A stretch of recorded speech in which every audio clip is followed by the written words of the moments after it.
miscellaneous exercise question number 3 ইয়াত কি দিয়া আছে prove that 2 sin inverse 3/5 is equal to tan inverse 24/7 আৰু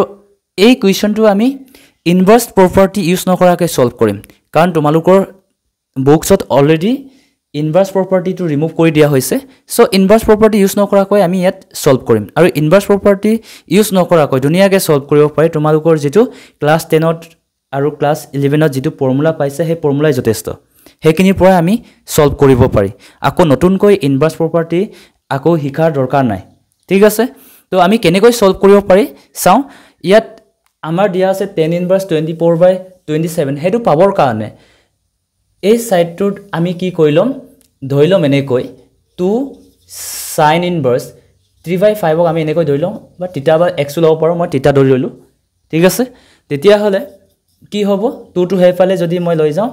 sin inverse 3/5 is equal to theta by 2 হ'ব okay तो both side যদি মই sin লও sin inverse and sin cancel যাব মানে ইয়াত কি হ'ব 3/5 থাকি যাব আৰু এ ৰাহি যাব sin theta by 2 আহি যাব যদি sin theta by 2 আমি পাইছো তেতিয়া হলে আমি কি ওলাব পাৰো cos theta by 2 ওলাব পাৰো cos theta by 2 যদি ইয়াত ওলাব বিচাৰো তেতিয়া হলে দুইজনে ওলাব পাৰো আমি পাৰপেন্ডিকুলাৰ বা হাইপোটেনিয়াস ফৰ্মুলা ইউজ কৰিব আমি ইয়াত সলভ কৰিব পাৰো নহলে ফৰ্মুলা কি 1 minus sin square या theta by 2 কাৰণে या theta by 2 ফৰ্মুলা ইউজ কৰিও আমি সলভ কৰিব পাৰো ঠিক আছে তেতিয়া হলে ইয়াৰ সলভ কৰিলে আমি কি এনসার পাম 1 minus sin or value পালো 3/5 so square আছে ডাইরেক্ট মই স্কয়ার কৰি দিছো কিমান হ'ব 9/25 হ'ব আৰু এলসিয়াম যদি লও 25 হ'ব হয়নে আৰু 25 minus 9 মানে এনসাৰ 16/25 হ'ব আৰু 16 or root over 4 আৰু 25 or 5 হ'ব ঠিক আছে cos theta by 2 ভ্যালু পাই গল তেতিয়া হলে আমি sin theta by 2 cos theta by 2 কিয় উলাই লৈছো কাৰণ আমি জানো কি বুলি we know that আমি এই ফৰ্মুলাটো আগতে পাইছো sin 2 theta equal to 2 sin theta into cos theta এটো পাইছো কিন্তু এটো আমি ইউজ নকৰো কি ইউজ কৰিম sin theta বুলি ইউজ কৰিম sin theta যদি এই এংগলটোৰ হাফ কৰি দিও 2 theta হাফ কৰি দিও কি হ'ব theta হ'ব তেতিয়া হলে ইয়াৰো হাফ হৈ যায় theta by 2 এটো কি হ'ব theta by 2 হ'ব কাৰণ এংগল কেটা মই কি হাফ লৈছো মানে ইয়াৰ আধা হে লৈছো 2 theta হে লৈছো 2 theta ৰ আধা হে লৈছো কি হ'ব theta তেতিয়া হলে এই এংগল কেটাও কি হ'ব তেনেকৈ হাফ হৈ যাব theta by 2 আৰু cos theta by 2 হ'ব তেতিয়া sin theta ইয়াৰ পৰা আমি উলাই লব পাৰো কাৰণ sin theta by 2 ভ্যালু আমি পাই থৈছো 3/5 তেনেকৈ cos theta by 2 ভ্যালু পাই থৈছো 4/5 সো এনসার কি হ'ব তলত 25 সো 25 ইয়া 2 3 6 6 4 24 sin theta ৰ ভ্যালু আমি পাই গলো ঠিক হেদৰে এই আগৰ ফৰ্মুলা আমি যেনেকৈ ইউজ কৰিছিলো cos theta ভ্যালু আমি ইয়াৰ পৰা উলাই লব পাৰিম 1 minus sin square theta formula use কৰি সো ইয়াত কি হ'ব 1 minus sin or value পাই গলো 24/25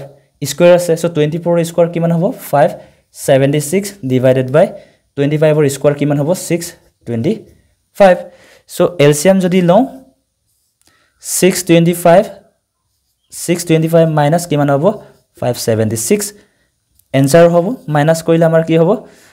9 11 পৰা 7 গলে 4 ওকে ঠিক আছে তেতিয়া হলে 625 ইয়াৰ आंसर কিমান পাইছো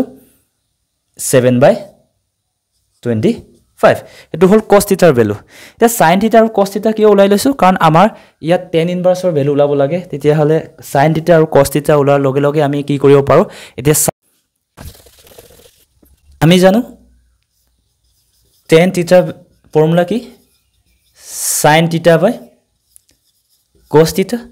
তো sin theta ৰ ভ্যালু আমি কিমান পালো sin theta ৰ ভ্যালু অলপ আগত পালো 24/25 আৰু cos theta ৰ ভ্যালু পালো 7/25 সো 25 cancel आंसर হ'ব কিমান 24/7 এটো কাৰ ভ্যালু আমাৰ tan theta ৰ ভ্যালু আমি এটা কেনেকৈ প্ৰুভ কৰিছো চোৱা theta both side tan inverse লৈ লোৱা তো ইয়াত tan inverse আৰু tan টো cancel যাব সো কি হ'ব ইয়াত tan inverse 24/7 সো থিটা ইকুৱেল টু কি বুলি লৈ থৈছিলা ফাৰ্ষ্টতে আমি লৈছিলো থিটা মানে 2 sin inverse 3/5 লৈ থৈছিলো ইজ ইকুৱেল টু এতিয়া কিমান পালো tan inverse 24/7 আমি এনেকৈ ইনভাৰ্স প্ৰপাৰ্টি ইউজ নকৰাকৈ প্ৰুভ কৰিব পাৰো